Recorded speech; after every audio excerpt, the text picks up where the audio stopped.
Hi everyone, this is Dr Raquel Butler from Integrated Veterinary Therapeutics. And Sophie Vandenberg from Equine Postulate. And we welcome you to the Equine Functional Posture Podcast, your ultimate source for insights into the influence of functional posture on biomechanics, health, and overall well-being of horses. Whether you're a seasoned equestrian, an equine professional, or simply a horse enthusiast, this podcast is designed to help you understand the critical aspects of functional posture. Tune in each week as we discuss practical tips, delve into expert interviews, and explore the latest research in the impact of functional posture on equine anatomy, physiology, movement, and more. Let's create a world where we empower our horses to be in a mental, emotional, and physical balance.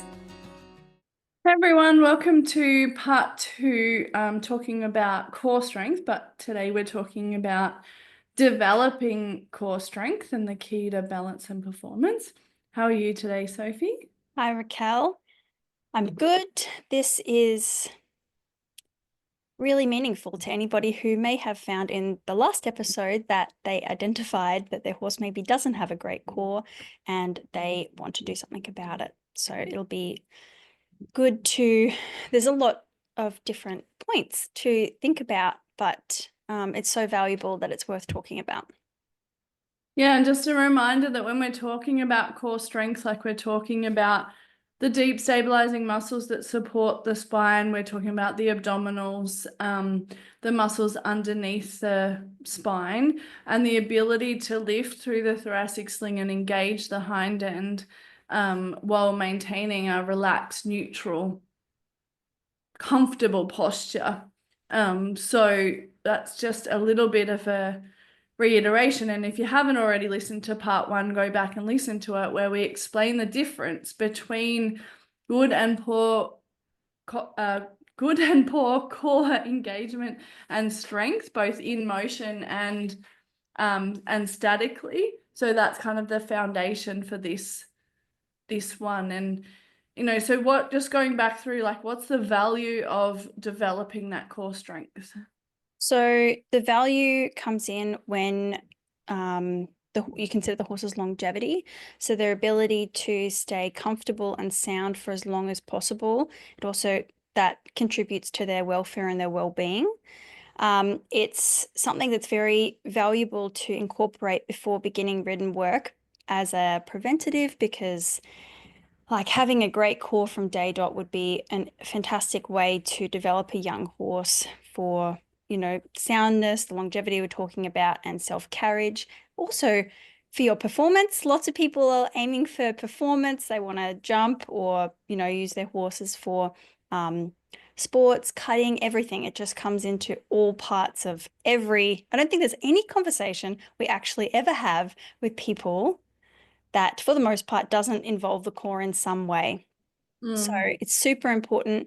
And just being able to see whether your horse does and doesn't have core strength is one of the most valuable things that you can have as a tool as a rider, trainer, owner, or even a paraprofessional, because bringing attention to it is going to make your life easier. Like, I know that horses with better core strength, their ability to stand for the farrier is like tenfold compared to horses who can't.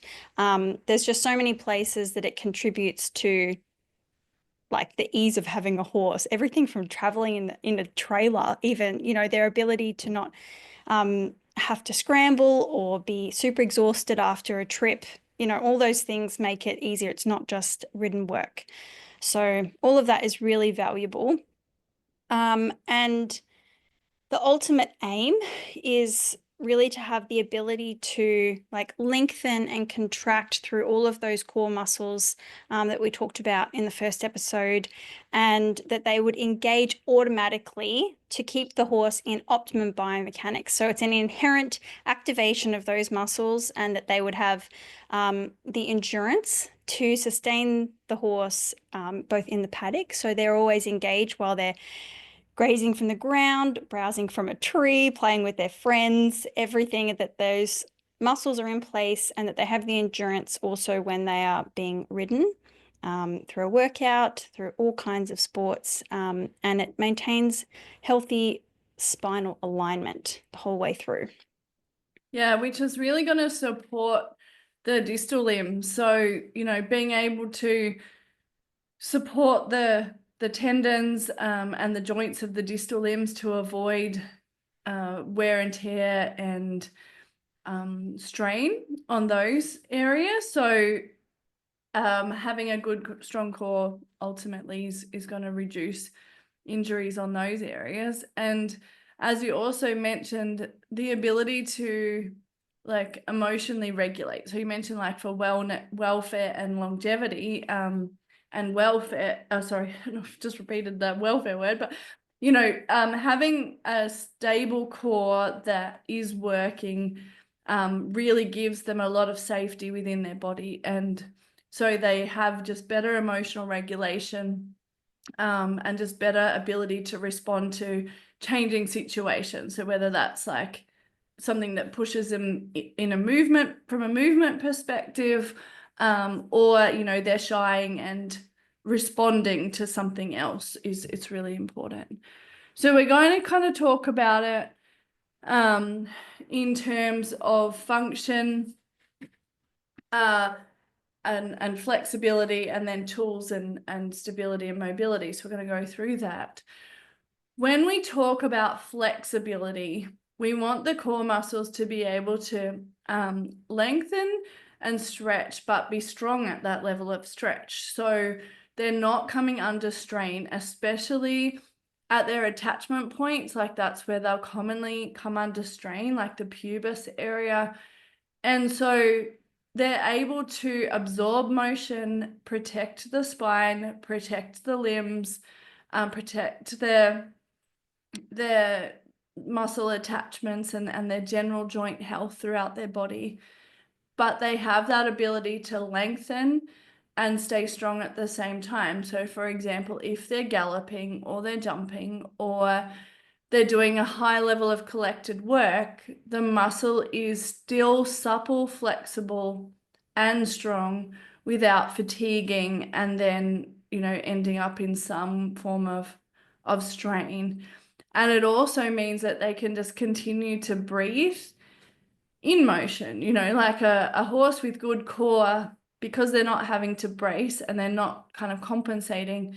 They're a horse that breathes when they're working, you know, like you can feel them breathing up underneath you. You can feel and see them taking big relaxed breaths because everything is flowing and you're not getting kind of motion caught somewhere, which is going to have an impact on the way that the horse kind of generally breathes. So one of the big points that we've kind of discussed a fair bit before doing this podcast is the importance of core function before you can actually build core strength. What does that even mean?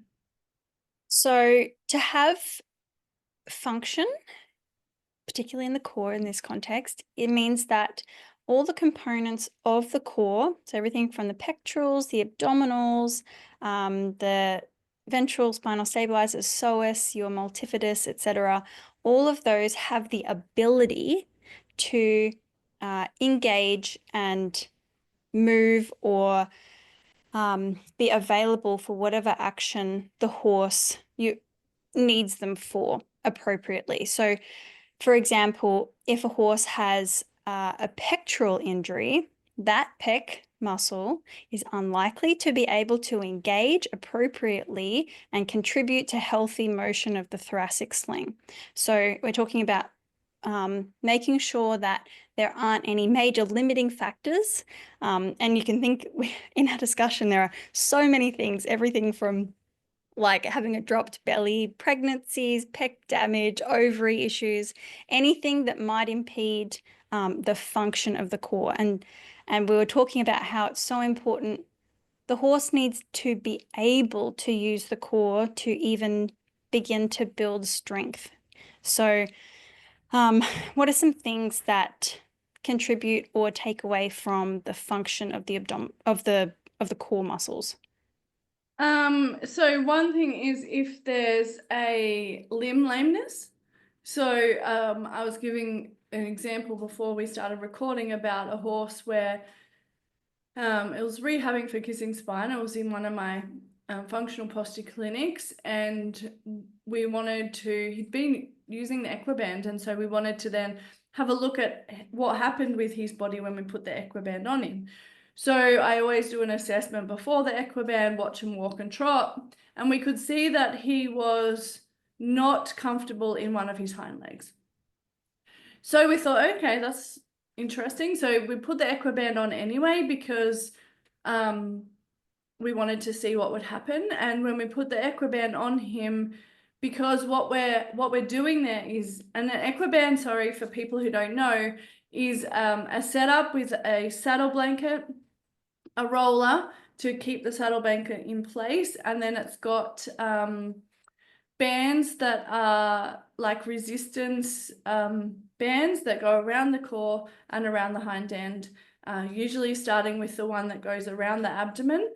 And what it does is it provides a lift and some resistance. So for the abdominal muscles, it's kind of like you wearing a tight pair of pants. And so it's like making your abdominals stay in place.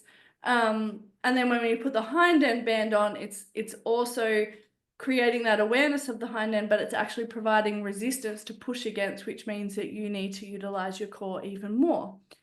So anyway, when we put the Equiband on, and we only put the core band on, I think, or we might have experimented with both just to like really bring the point home. But so when you engage your core, if you've got a limb lameness, then it's going to highlight that limb lameness, especially if it's a hind limb lameness, because to use your core means you have to engage those hind legs more.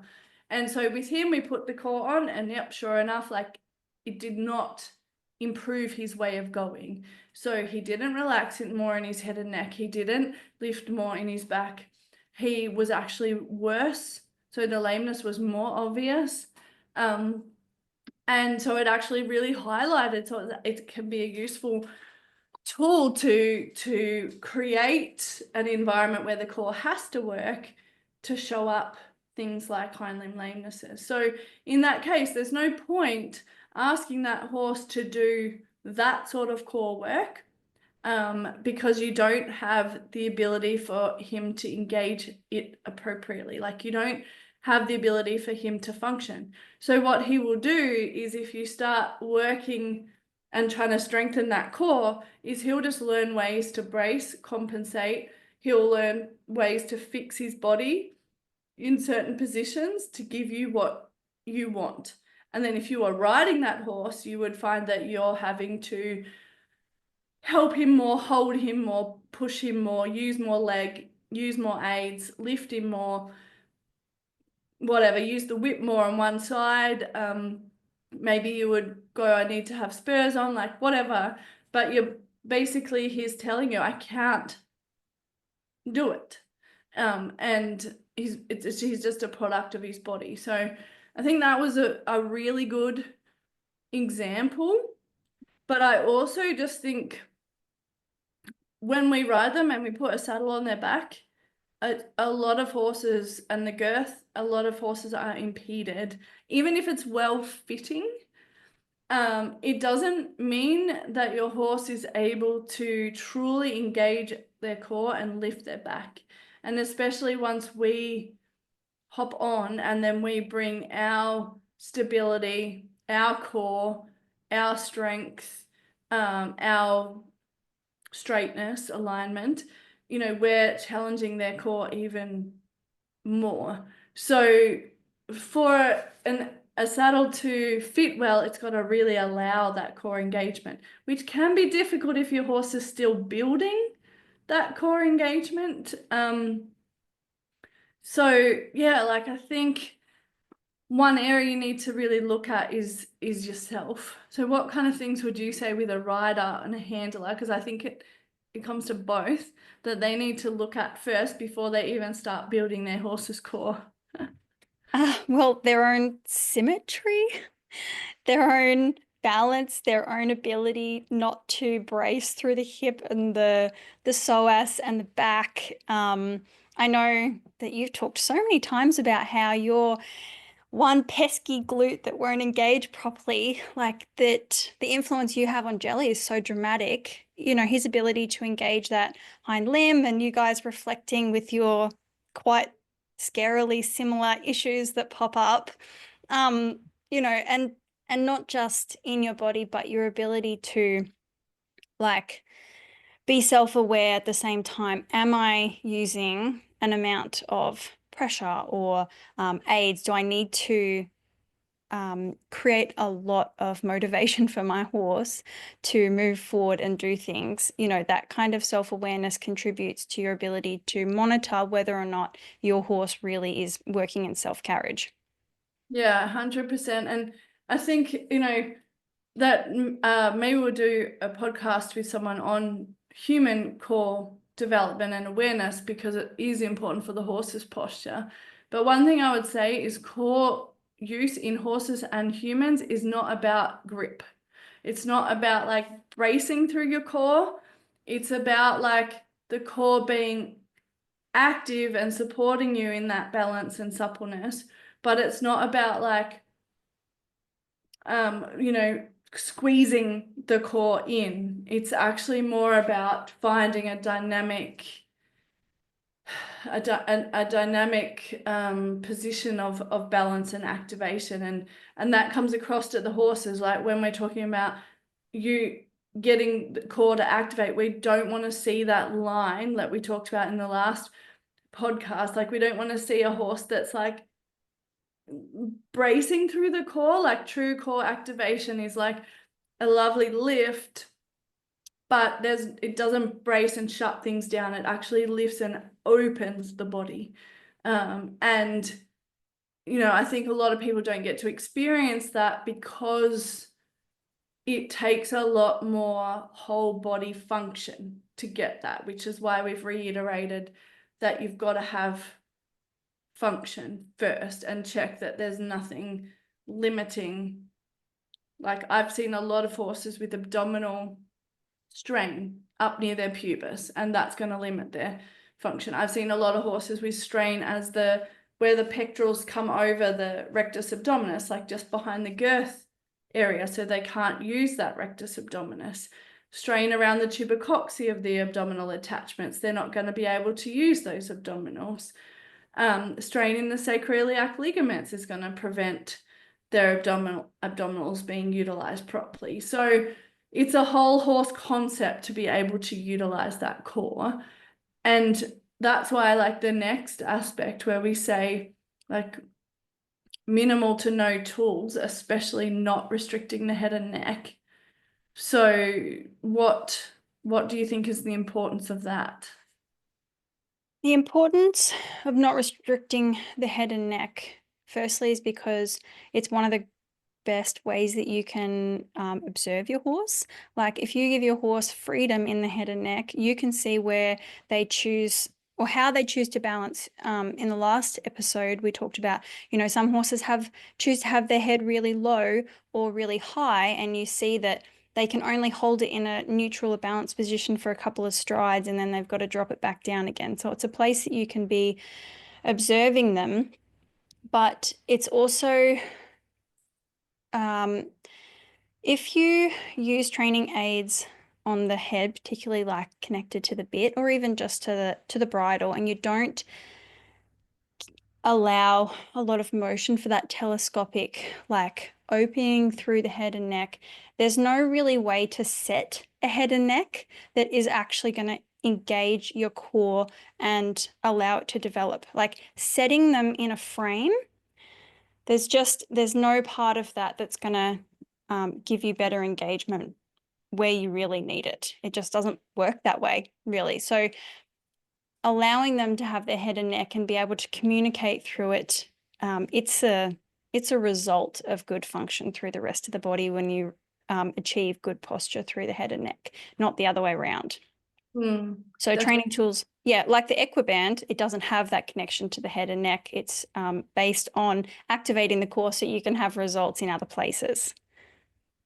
Yeah, and if you develop your understanding of what good core activation looks like, which we discussed in the last podcast, then that knowledge is your power in helping your horse. Like if you can know what you're looking for, and the starting signs of it and what you're kind of aiming for, and looking for good examples of that, then that's going to be really useful. So first of all, we're going to talk about stability. And the reason that we start with stability is because we need to stabilize the spine to be able to engage the core. Like there needs to be that stability before we can kind of utilize mobility and then get more strength at stretch. So what stability means is that the core is I've just lost my train of thought. Well, I mean, this core really good sentence in there and now it's gone. So do you want to explain what stability is? you really covered it. Stability basically gives you the ability to have integrity in a space. So if you're stable, say through the lumbosacral joint, it means that you have a joint that's secure. It's never going to be at risk of always, being at the mercy of having to be overflexed or in extension, because it's stable enough that you can engage the core, the hip, stifle hind limb, and power and force is going to come through that in a way that's stable and engages the space rather than puts it at the mercy of the forces that are traveling through it. So spinal stability means that you're going to have, as the horse moves round, the spine has its own integrity. It doesn't, and its absorption of the motion that comes through it isn't jarring, it's not over exaggerated, but it can absorb the forces and have a little bit of accessory motion, but it's not thrown out of whack. And its stability in a neutral position is very healthy. So that's posture in itself. And it's not brace. So don't mistake stability with brace. Like we've got function already there. So the spine has the ability to move through its healthy range of motion, but then we're giving it stability within that range of motion so as to not create extra stress on the ligaments, the muscle attachments, other areas of attachment. So that's why stability is important, but it's still in a relaxed state. And so some things that we can do to promote stability is like helping the horse with their balance. So walking in hand is usually where we start. Getting the spine in an alignment so that each vertebrae, like Tori Jeffries explains it like a train carriage, so that the carriages are all aligned and following each other. And that then when they come into a transition to the halt, or a transition upwards into the walk, that they can maintain that alignment and balance so they don't fall forward and they don't kind of pull you back. And when you ask them to walk, that you don't feel like you pull them, they actually activate their own motion through the walk. And when you ask them to stop, you don't feel like you again have to pull them, they activate their own motion in the stop. And a really good example of that is I'm treating like an 18-year-old thoroughbred at the moment who has had minimal to no body work in his life and a fair few injuries. And his body was super crooked, really swayed back, really disconnected. And over 3 treatments and the owner doing very simple exercises. So basically what I just said, that's all. Change his feeding position and that's it. So change his feeding position and just doing walking in hand, focusing on alignment and some balance from halt to walk. The last treatment, his shape of his back has dramatically changed. Like his core doesn't look, so he's getting a bit less hay, but that's not going to change the angle at your wither. But his core actually looks like he's starting to lift it. He stood for the entire treatment, which for me means he was stable in his position, if that makes sense. So in the previous treatments, he couldn't stand, like he was constantly shuffling, moving, getting distracted by his hay. There was loosened hay right in front of him and he just stood there. And he wasn't like that before, because now he's like, I'm stable in this body. I can control my body. And then when she led him, the softest touch had him lifting and softening and coming into the halt. And then the softest touch had him going forward in his own movement. And to me, that's the beginning of core activation. Like I was like, wowzers, this horse has got so many years of dysfunction. And all I did was return some of that, like help him find function. And that's why the function bit's so important. I couldn't start, she was struggling with the exercises after the first treatment because he didn't have enough function. And then after the third treatment, we had enough function that he's like, oh, I've got this. I can hold myself. I can do this. And he was like walking slow. And she was like, oh my God, he never walks this slow. So that's a really good example of the start. And I was like really impressed with that. So, and we've seen that a lot through our equine functional posture course, haven't we? Like simple Absolutely. things where Yeah. the horses made a dramatic difference in their posture and outline through like these simplest exercises. Doesn't need to be complicated. No, and that also comes back to how naturally the core will engage and give you better motion when the function is available. Like you've just given him the ability to use it and it just comes to life. Yep. And we just showed him a little bit. Like you've just got to show them that there is a new possibility of movement, because obviously the old pattern is he's done it for years. So you just set them up and show them like this is available to you. And then they're like, oh, this is way more comfortable, way more efficient, like way easier. And the brain just goes, gosh, I really prefer this form of motion. And I think, well, inherently on an energy conserving level, even like efficiency to horses is very valuable. Yeah, 100%. So what other ways could we promote initially that kind of stability? Because we talk about a lot of these in our functional posture course and we help people to establish it correctly. Yeah, so activations of the core, it can disengage, and that might be one of the reasons that it's not available for the horse, whether that's for whatever reasons come before. So those activations can include a wither rock, where you put your hand on the wither and you gently rock from side to side. There's pelvic rock, which is a similar motion done on top of the croup or where the sacral tuberosities are, just in front of them. And also tail activations, which really need to be done in a way when you know how to do them, but just telling people that there are things that are available, tail activations, activation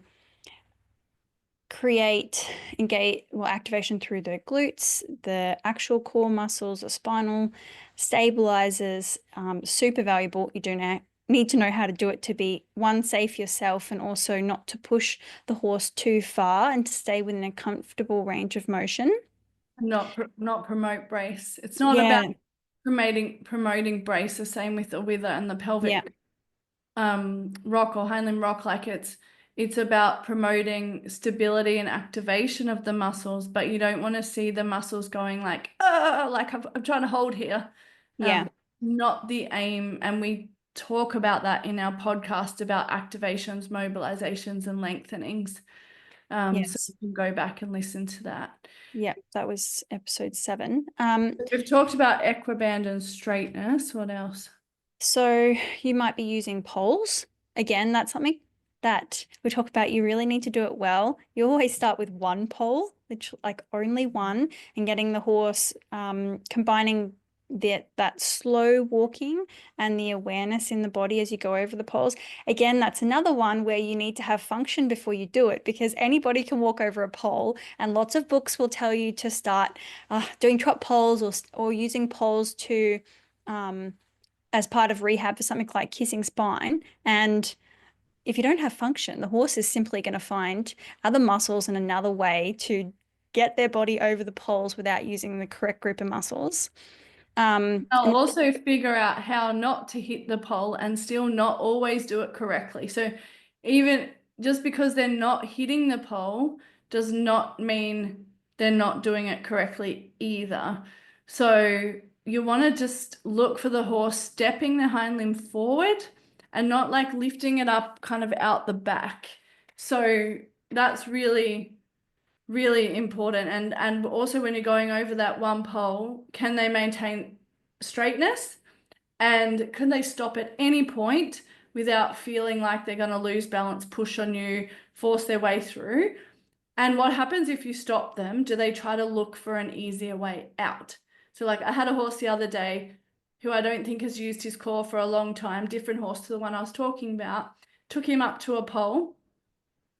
He stopped, and then he just slowly edged me over to the edge of the pole so that then I could walk him around the pole, and like he would step his front. I think then he stepped his front legs over, but then he like edged his back legs so they didn't have to step over the pole. And I've seen that, like you've seen that, we've seen it heaps of times. And that's not a horse being disobedient. And that's also not a horse that we need to force, because then I took my time with him. I slowed it right down. He had a big processing moment, and I just really supported and helped him through that moment. And I did manage to get him over the pole straight, relaxed, and all of that. But if I didn't in that moment, so it was the third time, and I kind of give myself 3 times, and in that third time, he did manage it, and at that point I stopped. But I thought that he had enough function because I just treated him. I knew that there was most of his body was moving better than it was before. And so I thought, I think you can do it. It's just you don't know how. But that takes experience and feel to, like, I'd felt his whole body, so I knew what was and wasn't moving in that moment.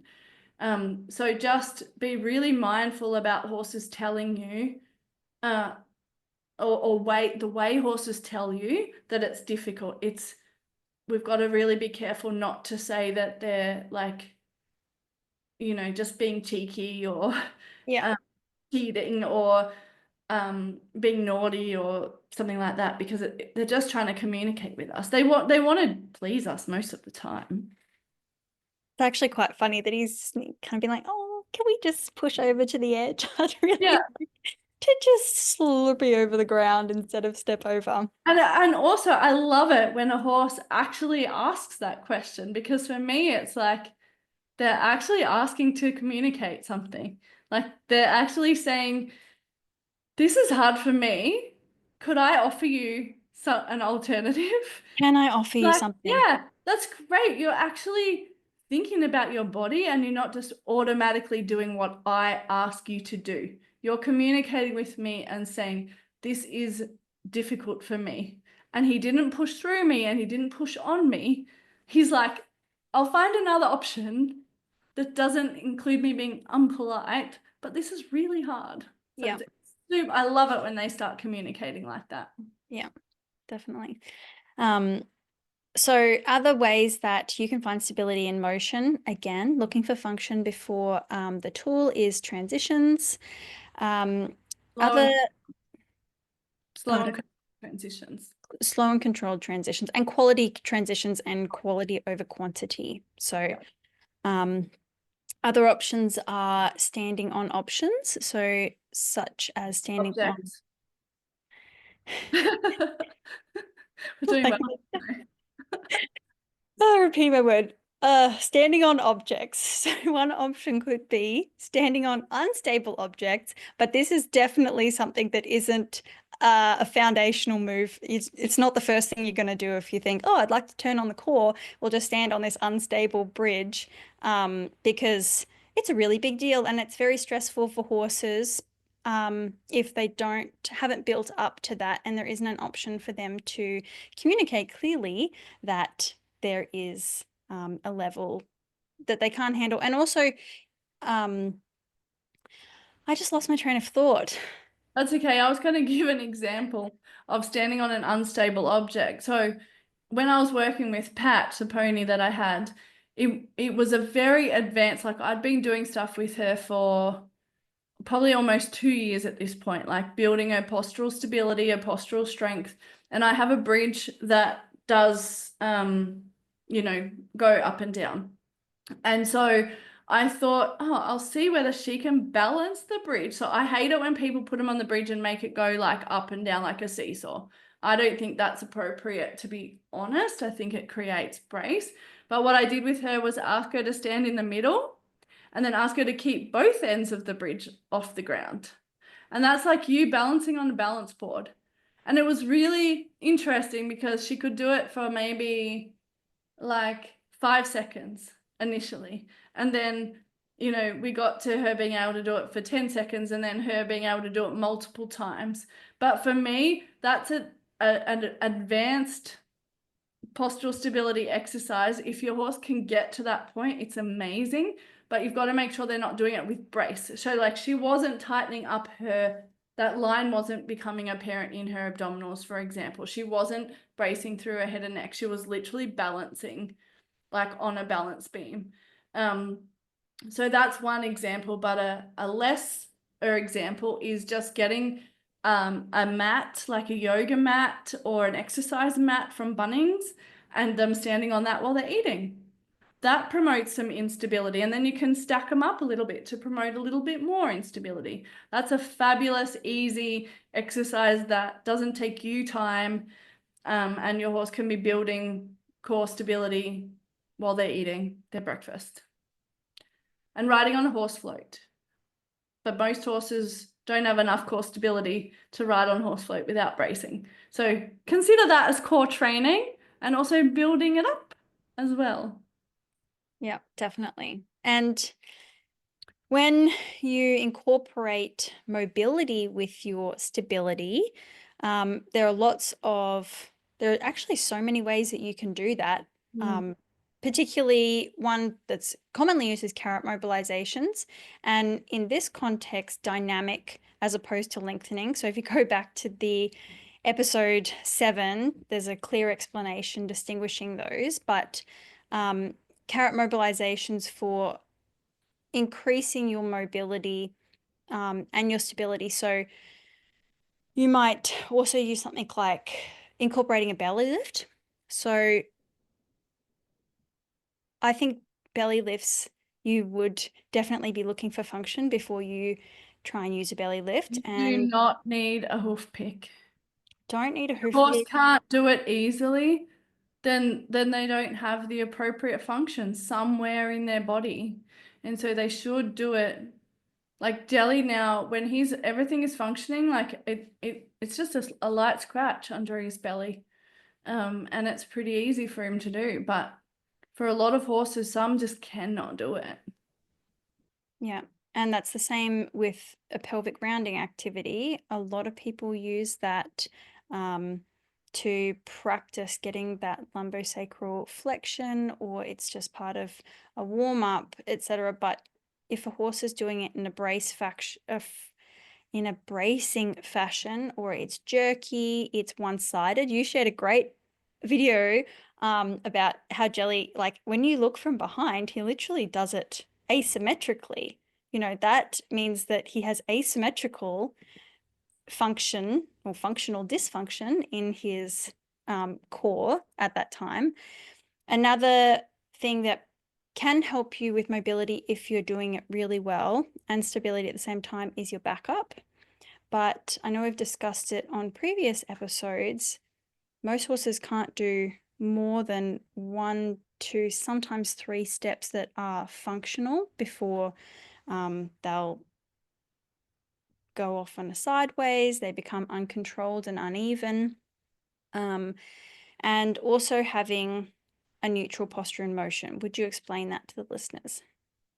Yeah, a neutral posture in motion is like having that eye level with the hip, not having brace throughout the body, engaging the hind limbs, so the hind limbs kind of stepping underneath with a control, so not a big overstep or anything with a lack of control, but like they're able to, again, it comes back to the ability to have change ability within the gait, so they can lengthen or shorten their walk or trot and kind of maintain that neutral posture without bringing in brace. And they can maintain it through transitions, through different gaits. So you've got like the mobility happening there. But yeah, they've got that kind of stability in the same sense. So I think yeah, that's really valuable and comes into kind of everything that we spoke about with the stability aspects as well.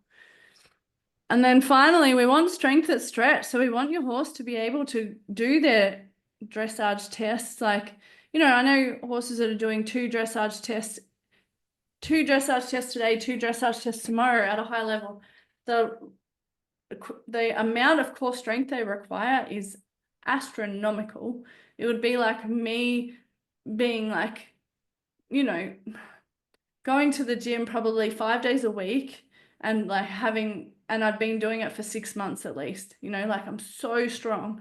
And so for a horse to be able to do something like that, or, you know, eventing where it's over 3 days, working equitations over 3 days where they're doing different obstacles and all of those things,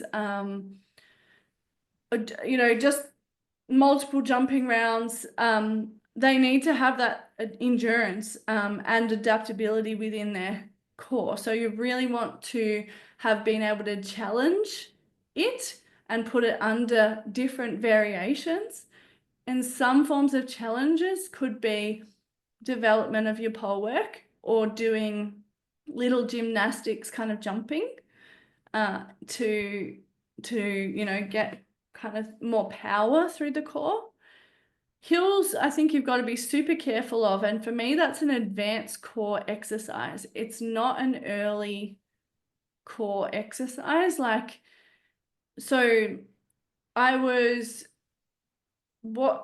think I was watching Jelly. So, you know, Jelly had his psoas looked at recently, and there's been a lot of improvement, but there's also still areas that he's struggling with, and one of those areas is still pushing up the hill with his back legs. Like, he'll still go into pull with the front legs, and so I see him put his head down a little bit and I just see the weight transfer forward and I see him pulling instead of pushing with his hind limbs. And so a lot of horses do that. In hand, you can feel it. When you're riding, you can feel it. And so we don't really want to use hills until you feel like they can maintain push through those hind legs. So I would, you know, have used equiband. I will have used poles. I will have used transitions, all those foundational exercises before going to hills. What else for strength at stretch and endurance?